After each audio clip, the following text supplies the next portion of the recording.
Olá, minhas amigas, olá, meus amigos. Vamos então retomar aqui.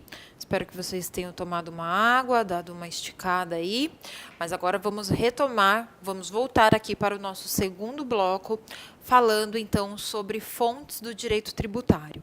Eu havia parado o bloco anterior explicando como é que funciona então a competência que a União tem de editar as normas gerais em matéria tributária.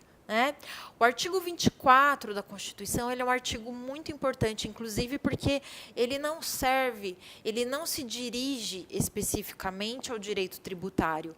Sempre que a Constituição diz que uma determinada matéria precisa ter as suas normas gerais tratada em lei complementar, a gente vai se voltar aqui ao artigo 24, para entender como é que a União vai exercer essa competência de editar as leis complementares. Então, retomando aqui a partir do parágrafo 2º do artigo 24 da Constituição.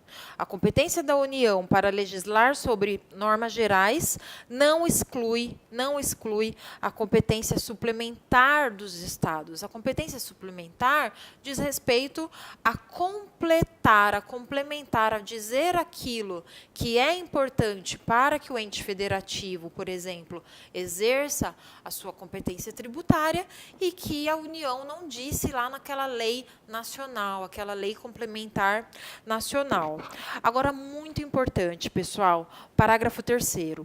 Inexistindo lei federal sobre normas gerais, os Estados exercerão a competência legislativa plena para atender às suas peculiaridades. Pegue a sua caneta marca-texto e grife esse parágrafo 3º, porque ele é muito importante. Eu vou dar aqui um exemplo para vocês.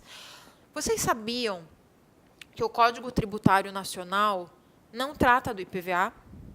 Não. O Código Tributário Nacional não trata do IPVA. E, diferentemente do ICMS, diferentemente do ISS, que tem as suas leis complementares específicas, para o IPVA não existe uma lei complementar nacional específica. E aí eu te pergunto, você acha que algum estado aqui no Brasil deixou de legislar, deixou de instituir o IPVA por causa disso? Se você que está vendo aqui a minha aula tem um carro, tem um veículo automotor, você sabe que não.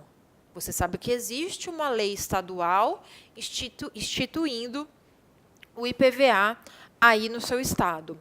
Portanto, repetindo, inexistindo lei federal sobre normas gerais, e vejam que aqui o nosso legislador constituinte, ele fala em lei federal, né? Na verdade, o correto aqui seria lei nacional. Inexistindo lei federal, ou seja, a lei nacional sobre normas gerais, os estados exercerão a competência legislativa plena para atender às suas peculiaridades. Agora, o parágrafo 4º ele vai dizer o seguinte: professora, olha só, você acabou de dizer que não existe uma lei complementar nacional tratando do IPVA. Mas e se o nosso Congresso resolver editar, então, essa lei complementar nacional sobre IPVA? O que vai acontecer com as leis estaduais que atualmente vigoram aí em todos os nossos estados e no Distrito Federal acerca do IPVA? É muito comum o estudante responder essa questão dizendo que a lei complementar nacional vai revogar a lei estadual. Só que dentro de um sistema federativo isso não é possível, ok? Portanto, o parágrafo 4º do artigo 24 da Constituição vai dizer que a superveniência de lei federal sobre normas gerais suspende a eficácia da lei estadual no que lhe for contrário. Eu não disse revoga, eu disse suspende. Ok? Não tem como uma lei complementar nacional revogar, por exemplo, uma lei municipal, uma lei estadual e nem mesmo uma lei federal, uma lei específica ali da União tratando de um dos seus tributos, ok? Então, não façam essa confusão. Colocados esses pontos, nós vamos agora resolver aqui alguns exercícios extraídos do exame de ordem, tá? Então, vamos lá, vamos ler com atenção. O Estado alfa instituiu, por meio de lei complementar, uma taxa pela prestação de serviço público específico e divisível.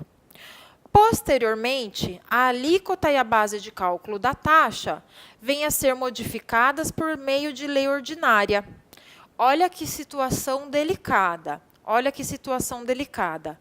Um Estado editou uma lei complementar, tratando de uma taxa, né, instituindo essa taxa, e depois vem, então, uma lei ordinária modificando aqui a alíquota e a base de cálculo dessa taxa. Pessoal, vamos fazer uma pausa aqui? A gente volta daqui a pouquinho para continuar falando das fontes do direito tributário.